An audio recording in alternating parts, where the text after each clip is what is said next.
शोभित जी। राधे राधे। महाराज जी सादर प्रणाम। महाराज जी, अध्यात्म की तरफ चलते चलते अचानक मन विचलित सा हो जाता है, उल्टे से ख्याल आते हैं, नकारात्मक ऊर्जाएं उत्पन्न सी होती हैं महाराज। हाँ, वो चूंकि संसार का मनोरंजन उसको प्रिय लगता है, मन को मनमानी आचरण करना उसको प्रिय लगता है। उसकी गलती नहीं है, हम जहां उसको लगाते हैं वहीं वो राजी होने लगता है। अब जैसे अध्यात्म मार्ग में लगा रहे हैं तो इसमें जहां जहां वो लगा रहा है उसके विरुद्ध बात है। उसको भोग चाहिए, उसको हर इंद्रिय के मना खष्टान इंद्रियाणी प्रकृति स्थान कर सती, पांच ज्ञानेंद्रियों के द्वारा वो विषयों में विचरने का स्वभाव बना लिया है।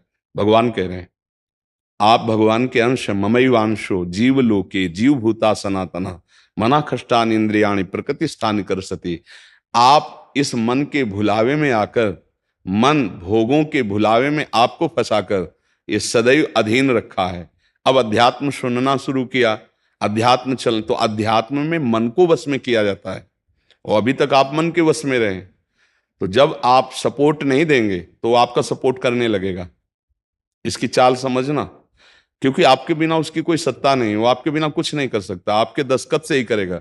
जैसे हमारा मन कह रहा है मैं देखूं, हम कह रहे नहीं देखना है, और वो 100 बार कहेगा देखो, आप कहोगे नहीं ये देखो, अब वो लग जाएगा जिधर आप लगाओगे, पर वो कुछ समय तक लगेगा, फिर वो आपको वश में करने की कोशिश करेगा। और वो जब आप ना करेंगे तो आपको जलाएगा। अगर उस जलन को सह गए तो मन को अधीन कर लेंगे, और नहीं सह गए तो मन आपको अधीन कर लेगा। ये खेल चल रहा है। प्रायः सब मन के अधीन ही होते हैं। मन को कोई चेला बनाने वही सच्चा गुरु। दूसरों को तो चेला बनाना सहज है, मन को जो चेला बना ले वही सच्चा गुरु। मन ने सबको चेला बना रखा है, नहीं बना रखा? जैसा जैसा कहता है वैसे ही करना पड़ता है। और बड़ा बात यह है कि मन को हम जैसा कहें शास्त्र आज्ञा से वैसा चला ले, सो महात्मा, वही गुरु, वही भक्त। नहीं तो भाई भेष चाहे जो हो, पर मन के अधीनता से मुक्त होना बहुत कठिन होता है। कोई बिरला मन को अधीन करके भगवान की प्राप्ति करता है। तो आप लोग उसी बिरले में हैं, क्योंकि अगर सत्संग मिल रहा है, साधु संग मिल रहा है और अध्यात्म की बातें सुन रहे हैं, अध्यात्म में चल रहे हैं, तो हम ये नहीं कह सकते कि हमारे ऊपर भगवान की कृपा नहीं। कृपा है, पर हमें विचलित नहीं होना। कम से कम ये बात आप स्वीकार करते हैं कि कभी कभी वो हमको गिराने की कोशिश करता है, अर्थात आपका बहुत सहयोग देने लगा है। तो एक समय था कि हम पूरे उसके अधीन थे, आज है कि आधा आधा हो गया है। आधा वो हमारे अधीन हो रहा है, आधा अपने अधीन करना चाहता है। तो चढ़ाई और चढ़ते जाओ, उसके पॉइंट कम करते जाओ, अपने पॉइंट बढ़ाते जाओ कि अब 60%, अब 65%, अब 70%। फिर जिस दिन 100% तो तुम्हारे अधीन हो गया, उसी दिन भगवान के आनंद का जो स्वरूप है वो प्रकाशित कर देगा। अब ये लड़ाई बहुत जोर की है, छोटी मोटी लड़ाई नहीं है। वो छोटा मोटा शक्तिशाली नहीं, बहुत शक्तिशाली है। क्या? आपको सपोर्ट देगा, राधा राधा राधा, फिर धीरे से आपके सामने रखेगा। देखो इतने दिन जब करते हुआ कोई सुख तो नहीं मिल रहा, इसको भोगो, अभी आनंद आ जाएगा। और देखो ये भोग आपके पास व्यवस्थित है, देखो ना, अभी आनंद आ जाएगा। अच्छा, अब रुका राधा नाम, अब वो उस भोग में ले गया। अब राधा नाम जपना चाहोगे तो अच्छा नहीं लगेगा, अरुचि, वो अपने अधीन करता चला जाएगा। कोई विवेकवान गुरु कृपा पात्र इसकी ये चाल समझ जाता है, अरे अरे मुझे तो पुनः फंसा रहा है, गिरा रहा है। नहीं नहीं नहीं, राधा राधा राधा राधा राधा राधा राधा राधा राधा, तब बचा जा सकता है। ले ये बहुत प्रवीण है मन, बहुत फुसला के फंसाता है। ऐसे ही फंसाता है कि देखो देख लेंगे, छुएंगे थोड़ी, नजदीक पहुंचा जिस विषय का, छू लेंगे, कुछ होगा थोड़ी। और धीरे धीरे धीरे वो तुम्हें लगेगा कि यार गलती हो गई, ऐसा क्यों हो गया, ऐसा यूं हो गया कि उसकी चाल को नहीं समझ पाए हम, उसकी चाल को नहीं समझ पाए। हर एक इंद्री के साथ ये जुड़ा हुआ है। ये सुन लेंगे, ये देख लेंगे, ये छू लेंगे, ये भोग लेंगे, इन्हीं इंद्रियों के कारण हमें परमात्मा प्राप्ति नहीं हो रही। यही इंद्रियां भोगों में फंसाए हुए हैं और उसका मुखिया ये मन है और ये बहुत चतुर मंत्री है आपका मंत्री। पर ऐसा समझ लो कि भोला राजा और चतुर मंत्री, तो उसकी दुर्दशा कैसी होती राजा की। जो सलाह देता है वैसे ही कर देता है और वो फंसता चला जाता है, और मंत्री अपने को बलवान बनाकर केवल नाम मात्र का राजा उसको बनाए हुए सारा काम वही कर रहा है। देख लो आप, नाम मात्र के आप जीवात्मा भगवान के अंश हो, सारा काम वही मन कर रहा है। हमारा मन कर रहा है आज ये खाएं तो हम खाएं, नहीं, ये मन की मांग है, तेरी मांग नहीं है। लेकिन ऐसा कौन भेद पैदा कर पाता है। अब मेरा मन कह रहा है आज ये देखा जाए, तो अब भाई देखा जाए। मेरा मन कह रहा है, तो कभी कभी मन अच्छा सपोर्ट करता है। जैसे आपको मन ने ही कहा चलो चलते हैं सत्संग में, बाबा के पास बैठते हैं वृंदावन में, तो अच्छा सपोर्ट दिया ना। वो सपोर्ट ना देता तो आप नहीं आ पाते। बस इसको अच्छे सपोर्ट के पॉइंट में लगाते रहो, और जब बुरा सपोर्ट करे उस समय सहना बहुत कठिन होता है। अगर मन ने ठान लिया कि अब ये करना है और आपने कह दिया ना, तो आपको जलाना शुरू करेगा, और उस जलन को जो सह गया, यम ही न व्यथ्यन्ते ते पुरुषम पुरुषर्षव सम दुखा सुखाधीरम स्वमृतत्वाय कल्पते, उस जलन को जो सह गया सो भगवान को प्राप्त करने की सामर्थ्य रख लेता है। बहुत कठिन है मन की जलन को सहना। बाहर के थप्पड़ सह जाना सही, लेकिन मन के थप्पड़ सहना बहुत कठिन, सबको गिरा देता है। इसका बहुत विचित्र बल होता है, और इससे बचने का केवल एक उपाय है, नाम जप न छूटे और ये स्वीकार मत करो कि मुझे चाहिए। जैसे मन कह रहा है आज उस होटल में चलते हैं, अब रसेंद्री और मन एक हो गया है। अब आपको लगता है मेरी मांग है, तो बोले भाई आज मेरा मन कह रहा है यही, आज मेरा मन कह रहा है कि आज उस होटल का भोजन होना चाहिए। अरे तेरा मन कह रहा है, तू खुद कह रहा है, अब उसमें निर्णय करो सही है कि गलत। अगर गलत लग रहा है इसकी चाल, तो आप मत जाओ। घर में रोटी दाल बनाओ, इसको अच्छा नहीं लगेगा, ये 100 बार कहेगा नहीं नहीं, तो आपको नहीं भाई आज तो यही खाना पड़ेगा। कल भले विचार करेंगे, कल विचार करेंगे आपकी बात पर आज नहीं, आज तो ऐसे बस में करना होता है। एक साधु के मन में आई कि खीर मिले, बहुत दिन से नहीं मिली, मन है कभी कुछ भी सोच सकता है, बहुत व्याकुलता हो गई, बस खीर खीर खीर। तो एक भगत के यहाँ गए, 10-5 गाय भैंस बंधी थी, उन्होंने कहा कि आपकी श्रद्धा है संतों पर। उन्होंने कहा महाराज आदेश कीजिए। तो बोले 10 संतों के लिए खीर बना सकते हो आप? बोले 20, घर का दूध है, हम 20 संतों के लिए बना देंगे। बोले हम 11 बजे आएंगे दोपहर के, आप बना के तैयार रखिए। वो अकेले आए, तो उनका और संत? बोले और संत यही है सर। अकेले कमरे में बैठे 20 संतों की खीर, और कहा आप लोग बाहर हो जाइए, हम एकांत में पाना चाहते हैं। वो पाए, तो भाई 20 संतों के लिए खीर बनी, मतलब 20 पेट भर जाए। तो अब पाए, फिर एकदम यहां तक हो गए तो उल्टी हो गई, फिर मिलाया उसी को, फिर मन कह रहा नहीं अब खीर नहीं चाहिए। बोले नहीं, खाओ खाओ खीर खाओ। रोमांच हो गया, नहीं खाएंगे एकदम। तो बोले जिंदगी में खीर का नाम मत लेना, जिंदगी। तो या तो ऐसे उतरो, या तो ऐसे उतरो। इसको वश में करना बहुत अच्छा। एकदम विरोध भी नहीं कर सकते आप इसका, चल ही नहीं पाओगे। इसका विरोध भी एकदम नहीं कर सकते, सपोर्ट भी करना पड़ेगा। तो अच्छी बात में इसका सपोर्ट करो। अब कह रहा है जैसे हमें आज मीठा खाना है, ठीक है तुम्हारी मांग बुरी नहीं है। गए किसी अच्छी दुकान से लिया, ठाकुर जी को भोग लगाया, पाली, तो उसका सपोर्ट हो गया। अब वो बुरी बात कह रहा है, अब नहीं मानना है। उस समय जो जलन हो उसे सह जाओ, बस यही साधना का है।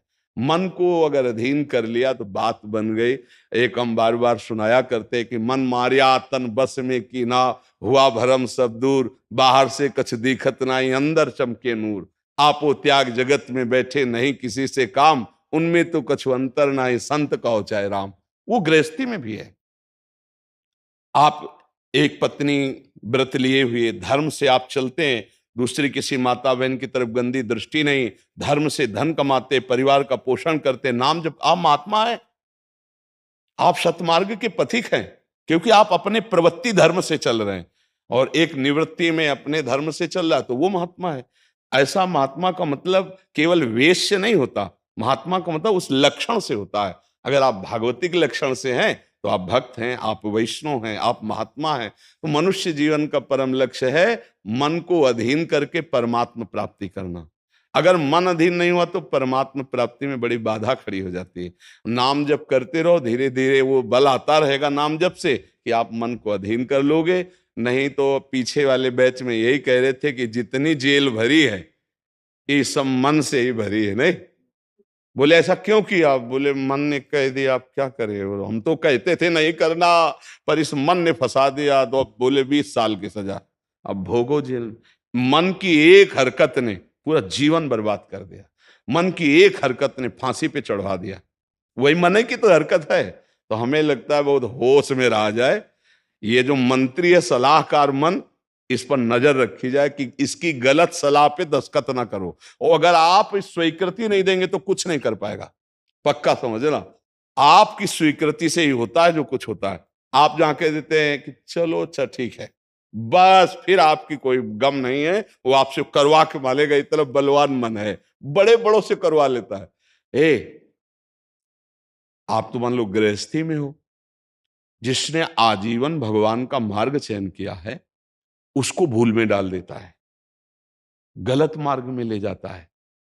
आप तो गृहस्थी में मान लो आपसे चूक होना स्वाभाविक है, क्योंकि प्रपंच माया प्रपंच में जिसने जीवन भर के लिए नियम लिया है उससे भी चूक करवा देता है। बड़ा विचित्र मन है।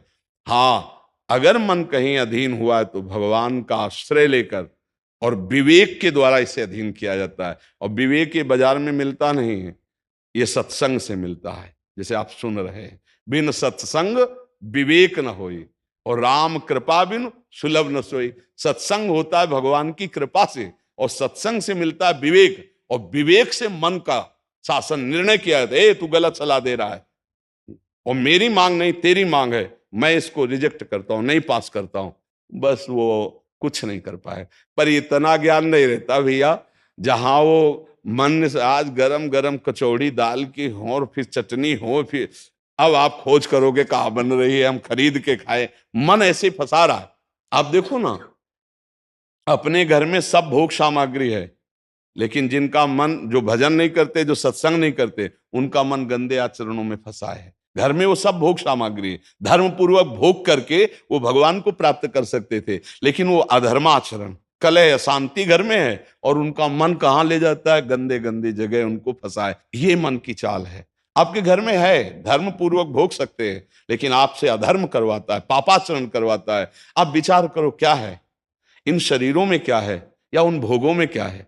कितना भोगोगे? चाहे जितना भोग लो, कभी तृप्ति होने वाली नहीं। और धर्म से चलोगे तो एक दिन इनसे निवृत्ति हो जाएगी, तृप्ति तो नहीं, निवृत्ति हो जाएगी, और आप प्रभु को प्यारे, प्रभु के प्रियजन बन जाएंगे। यही मनुष्य जीवन का लाभ है कि हम कमाई करने आए धर्म की, पुण्य की, नाम की, भगवान का नाम जप करके मंगल करने की, पर ये दिमाग में नहीं रहता।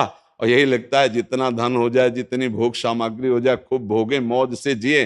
पर अधर्म आचरण करने वाला कभी मौज से नहीं रह सकता। ये शब्द याद रखो, चिंता, भय, शोक, घबराहट और दुख, ये उसको कभी छोड़ेगा नहीं जो पाप कर्म करता है। अचानक बेमतलब की कल्पना भय की सवार रहेगी और धीरे धीरे वो मन डिप्रेशन में पहुंचने लगता है। क्यों? क्योंकि पापाचरण हो जाता है। और घर के किसी व्यक्ति से ठीक से बात नहीं करेगा। क्यों? अंदर से डिस्टर्ब हो चुका है। ये क्यों हुआ? बोले पापाचरण से हुआ। आज बहुत ज्यादा लोग डिप्रेशन में जा रहे हैं, बहुत ज्यादा लोग। इसका कारण जानते हो क्या है? यही मनमानी आचरण।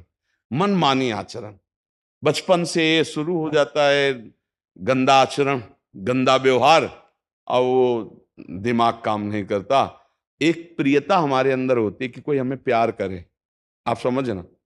एक हमारे अंदर प्रेम की मांग होती है कि कोई हमें प्यार करे। नौ किशोर अवस्था में, जब यौवन अवस्था का, अगर उस समय हमें गलत संग मिल गया तो विक्षिप्त हो जाता है चित्त। अच्छा, प्यार कोई समझ पावे तो मुश्किल की बात है। प्रेम का निर्वाह तो सिर्फ भगवान करते हैं, या भगवान प्रदत्त ऐसा कोई दे दे जो प्रेम का निर्वाह करे। नहीं, अपने हृदय से जिसको हम प्रेम करते हैं और वो कहीं दूसरी जगह देख रहा है, अब विक्षिप्त हो जाएगा वो व्यक्ति, नहीं हो जाएगा। और ये प्रायः बहुत तायत में हो रहा है। क्यों? क्योंकि पूर्व संस्कार बन गए। अच्छा, जैसे देखना, बॉयफ्रेंड गर्लफ्रेंड, ब्रेकअप, फिर बॉयफ्रेंड, फिर गर्लफ्रेंड। समझ रहे हैं क्या संस्कार पड़ रहा बच्चों के अंदर? अब वो जब वर्ण करेंगे एक पति का, तो उनके अंदर निष्ठा आ पाएगी, वो संयम से चल पाएंगे, वो एक गृहस्थी को संभाल पाएंगे, वो अपने पति या पत्नी पर पूर्ण प्रेम कर पाएंगे? नहीं कर पाएंगे। क्यों? क्योंकि आदत खराब हो चुकी, संस्कार खराब हो चुके। अब ये हमारे समाज में ज्यादा फैल रहा है, नहीं फैल रहा है। अब जहां मन को संयम में लाने की बात आती है, वहां मन को तो हमने पहले ही रद्दी कागज बना दिया, पहले ही हमने उसको गंदा कर दिया। अब कैसे हो सकता है? गृहस्थी बहुत पावन मार्ग है, कोई ऐसा नहीं है। मान लो पवित्र शरीर दोनों के हैं और फिर धर्म से ग्रहण किया गया, तो वो फिर एक अच्छी गृहस्थी बनती है। अब पहले ही, इसलिए भाई बहुत संभालने की जरूरत। आप तो बड़े भाग्यशाली जो अध्यात्म में इस बात को समझ रहे, नहीं तो आज हमारा समाज थोड़ा गलत रास्ते की तरफ जा रहा है, गलत मार्ग है जिसको कोई समझ नहीं रहा। हमारे नवीन नवीन बच्चे, नवीन नवीन बच्चियां, नवीन नवीन भाई इस भूल में फंस गए कि ये सुख है और ये भोगना मतलब जीवन का लाभ है। नहीं नहीं नहीं, इसको धर्म के अंतर्गत रखा गया। देखो, हमारे शास्त्र में 4 पुरुषार्थ रखे गए, धर्म, अर्थ, काम, मोक्ष। काम कहां है? तीसरे नंबर पे है। पहले में क्या है? धर्म, और आखिरी में क्या है? मोक्ष। जो धर्म से चलता है, धन धर्म से कमाता है, धर्म से काम भोग करता है, वो मोक्ष को प्राप्त हो जाता है। आज 2 बातें हट गई, पहली और आखिरी, धर्म और मोक्ष हट गया, अब अर्थ और काम रह गया, नहीं रह गया।